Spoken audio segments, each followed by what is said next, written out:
உங்கள் favourite TV ஷோக்களை இனி miss பண்ண தேவையில்லை. ZEE5 இல் முற்றிலும் இலவசமாக காணுங்கள். இங்கேயும் எப்பொழுதும்.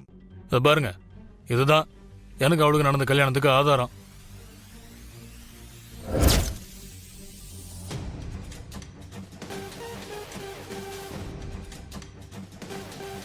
நீ இந்த அளவுக்கு மோசமா இருப்பன்னு நான் எதிர்பார்க்கவே இல்லை மனோ. கொஞ்சம் கூட மனசுல பயம் இல்லாம இவ்வளவு பெரிய பிரார்த்தனத்தை பண்ணியிருக்க. இதெல்லாம் உனக்கு தப்பாவே தெரியலையா? தெரியல எழில், எனக்கு எதுவுமே தப்பா தெரியல. எல்லாம் உனக்காக, உன்னோட வாழணும் தான் நினைச்சேன். அதுக்காக தான் இவ்வளவையும் பண்ண.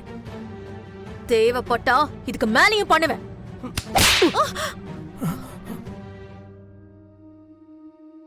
சபாஷ் சபாஷ். தப்பு செஞ்சு இத்தனை பேர் முன்னாடி மாட்டிக்கிட்டோன்ற உறுத்தல் கொஞ்சம் கூட இல்லாம பெரிய தியாகி மாதிரி பேசிட்டு இருக்க. நீ இவ்வளவு மோசமானவன் எனக்கு தெரியாம போயிடுச்சு. தெரிஞ்சிருந்தா உன்னை இந்த வீட்டுக்குள்ளேயே விட்டுருக்க மாட்டேன். கொஞ்சம் கூட நாக்கு கூசாம அடுத்தவ புருஷன் கூட வாழணும்னு ஆசைப்படுறியே. நீ எல்லாம் ஒரு பொண்ணா?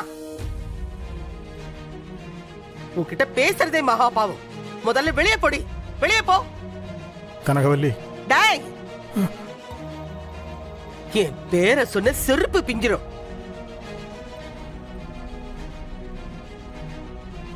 பெத்த பொண்ண வச்சு பணம் பார்க்கணும்னு பாக்குறீங்க. நீ எல்லாம் ஒரு மனுஷனாயா? தூ, முதல்ல உன் பொண்ணை கூட்டிட்டு வெளியில போயிடு. அவ்வளவுதான் மரியாதை. அம்மா சொன்னது காதுல கேட்கல? வெளியில போ. Get out. ராமையா, இந்த திங்ஸ் எல்லாம் எடுத்துட்டு வந்து வெளியில தூக்கி போடுங்க. சரிங்க. சபாஷ் மாப்ள, இதைதான் நான் எதிர்பார்த்தேன். எனக்கு இவன் மேல இருந்த கோவத்துல வெட்டிலான்னு தான் நினைச்சு வந்தேங்க. ஆனா இவங்களை கொல்றதுக்கு பதிலா அப்படியே ஒதுக்கி வச்சிடலான்னு சொல்ற சொன்னா. அதனாலதான் விட்டேன். இப்ப நீங்களும் நல்ல முடிவுதான் எடுத்திருக்கீங்க. இந்த மாதிரி ஆளுங்களை எல்லாம் நம்ம மன்னிச்சு விட்டு இந்த வீட்டில் இருக்கிறவங்கள நாம மறுபடியும் முட்டாளாக்குறதுக்கு பதிலா இந்த மாதிரி துரத்தி விடுறது எவ்வளவு மேலு.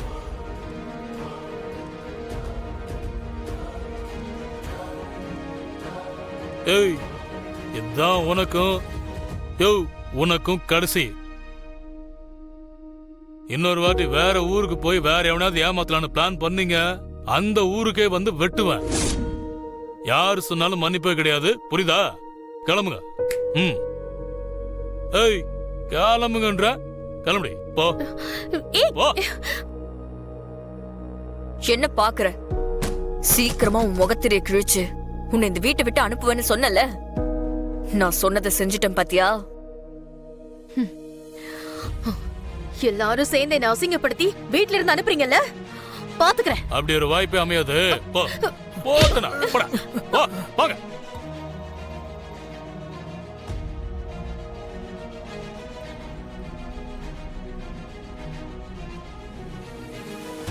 வாம்மா.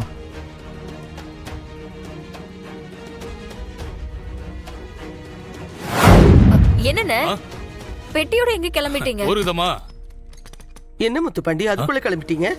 ஆமாமா, வந்தவள தான் முடிஞ்சிச்சுல, அதான் ஊருக்கு கிளம்பிட்டோமா. மச்சான், இன்னும் ஒரு 2-3 நாள் இருந்துட்டு போலாமே. அது இல்ல மாப்ள, ஊர்ல நிறைய வேலை கிடக்கு. அதான் அப்படி இப்படி விட்டு வந்துட்டேன். இப்ப போனதான் கரெக்டா இருக்கும். நம்ம வீட்டுல வந்து தங்கறதுக்கு என்ன, அதான் நாம எல்லாரும் வரவுக்காரங்கள ஆயிட்டோம்ல, அடிக்கடி வந்துட்டா போச்சு. சரி, கண்டிப்பா வாங்க முத்துப்பாண்டி. இந்த வீட்ல இருந்த பெரிய சதிகாரிய நீங்க வந்து அடையாளம் காட்டி அவளை துரத்தி விட்டுட்டீங்களே. உங்களுக்கு எப்படி நன்றி சொல்றதுன்னு எனக்கு தெரியல. மா, என்ன நீங்க நன்றி இன்னும் பெரிய வார்த்தைலாம். இதை நான் கடமையா தான் செஞ்சேம்மா. அந்த மனோவீர எப்பேற்பட்ட ஃப்ராடுன்னு அவளை நான் கல்யாணம் பண்ண மாசத்துலயே கண்டுபிடிச்சிட்டேன். ஆனா அவ உங்க வீட்டுல இத்தனை மாசம் இருந்தும் அவளோட நிஜ குணம் என்னங்கறத தெரிஞ்சுக்காம நீங்க இப்படி இருந்ததுதான் எனக்கு ஆச்சரியமா இருக்குமா.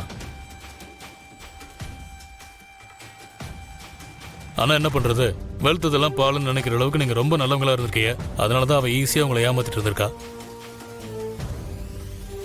உண்மைதான் முத்துப்பாண்டி. நான் இவ்வளவு நாளா மனோகரியை இந்த வீட்டுல ஒருத்தியா தான் நினைச்சிட்டு இருந்தேன். ஆனா அவளுக்குள்ள இவ்வளவு பெரிய விஷயம் இருக்குன்னு நான் கொஞ்சம் கூட நினைச்சு பார்க்கலப்பா. மச்சான், அம்மாவுக்காவது அவளை கொஞ்ச நாளா தான் தெரியும். ஆனா சின்ன வயசுல இருந்து அவ என் க்ளோஸ் ஃப்ரெண்டா இருந்தா. ஆனா இந்த அளவுக்கு ஒஸ்டான ஒரு கேரக்டரா இருப்பான்னு நான் கனவுல கூட நினைச்சு பார்க்கல. எனக்கு இவ்ளோ பெரிய துரோகத்தை பண்றதுக்கு எப்படி அவளுக்கு மனசு வந்திருக்கும்? ச்சே! என்னால இன்னும் அந்த ஷாக்ல இருந்து வெளியில வரவே முடியல. சார், ஒரு உண்மையான ஃப்ரெண்டா நீங்க உங்க மேல 100% நம்பிக்கை வச்சது கரெக்ட் தான். ஆனா அவங்க ஆரம்பத்துல இருந்தே உங்களை நல்ல ஃப்ரெண்டா பார்க்கல. எப்படியாவது உங்களை ஏமாத்தி கல்யாணம் பண்ணிட்டு உங்களோட மொத்த சொத்தையும் சுருட்டலாங்கிறது தான் உங்களோட பிளானே. நல்ல வேலை எங்க அண்ணன் வந்ததால நீங்க அவளை பத்தி தெரிஞ்சுக்கிட்டீங்க. இத பாருங்க மாப்பிள்ள, அவளை பார்த்த உடனே கண்ணந்தனமா வெட்டணும்னு தான் நினைச்சிட்டு இருந்தேன். ஆனா தங்கச்சி தான் என்னை வந்து மனசை மாத்தி வேற மாதிரி எடுத்துட்டு போயிட்டா. நானும் சரி இதுக்கப்புறம் பிரச்சனை பண்ணி என் வாழ்க்கையை அழிச்சு கூடாதுல்ல, அதனாலதான் அவளை வான் பண்ணி அனுப்பிச்சு விட்டேன். இதுக்கப்புறம் எதையும் யோசிக்காதீங்க. அது மட்டும் இல்ல, சுடரு ரொம்ப நல்ல புள்ள. அவளை கண் கலங்காம கடைசி வரைக்கும் வச்சு காப்பாத்துங்க. தேங்க்யூ மச்சான், தேங்க்யூ. சரிம்மா, நான் வரேன். அதுக்குள்ள கிளம்பிட்டீங்களா? ஆமாம்மா, உங்க கூட இருக்கும்போது ரொம்ப ஜாலியா இருந்துச்சு மாமா. நீங்களும் இங்கே இருக்கலாம்ல. அது ஒண்ணு இல்லடா கண்ணு, மாமாக்கு ஊர்ல நிறைய வேலை கிடக்கு, அது எல்லாத்தையும் விட்டுட்டு வந்துட்டேன்டா. அதனாலதான் ஒண்ணு வேணா பண்ணுங்க, நீங்க எல்லாரும் கிளம்பி மதுரைக்கு வந்துடுங்க, அங்க எல்லாரும் ஜாலியா இருக்கலாம். நீங்க மதுரையா? நாங்க அங்க வரதுக்கு ரெடியா தான் இருக்கோம் அங்கிள். அட, எப்ப வரட்டும்னு சொல்லுங்க. எப்ப வேணாலும் வாங்கடா. மாமா, அப்படினா நாங்க இப்பவே உங்க கூட எல்லாரும் கிளம்பி வந்துறோம். ஏ அஞ்சலி, சும்மா இரு. ஊர் சுத்த போறதுன்னா உடனே எல்லாரும் ரெடி ஆயிடுவீங்கல்ல? அம்மா, குழந்தைங்க தான் பிரியப்படுறாங்கல்ல, குடும்பத்தோட கிளம்பி மதுரைக்கு வாங்க. அடுத்த மாசம் பொங்கல் வர சும்மா மதுரையே களை கட்டும். 10 நாள் வீட்டுல தங்கி இருந்து அலங்கநல்லூர் ஜல்லிக்கட்டு, அழகர் கோயில், மீனாட்சி அம்மன் கோயில்னு எல்லாத்தையும் சுத்தி பார்த்துட்டு அப்புறம் சந்தோஷமா திரும்பி வரலாம்ல. என்ன சுடர், போலாமா? அதுக்கு என்ன முத்துப்பாண்டி, கண்டிப்பா வரோம். வர பொங்கல் வேற எழிலுக்கும் சுடருக்கும் தலை பொங்கல். ஓ ஆமால, அத நம்ம வீட்டுல கொண்டாடுறது தான் சரியா இருக்கும். அதை முடிச்சிட்டு மதுரை திருவிழா ஆரம்பிக்கும் போது வந்துடுறோம் கண்டிப்பா. அதுவும் சரிதாம்மா, உங்க மனசுபடியே செய்யுங்க. நான் கிளம்புறேன். மாப்பிள்ள, சுடர் பாத்துக்கங்க, அதா இருந்தாலும் போன் பண்ணுங்க, நான் வரேன். குழந்தைகளா, பாட்டி அடம் புடிச்சாவது மதுரை திருவிழாவுக்கு நீங்க எல்லாரும் வந்துடணும், சரியா? பாய் பாய். பை. சூப்பர், வரமா? சரிப்பா, வர சொல்றேன். பாய். பாய்மா. பாய். பாய். ஜீ5 ஆப்பை டவுன்லோட் செய்து அனைத்து எபிசோடுகளையும் இலவசமாக பாருங்க.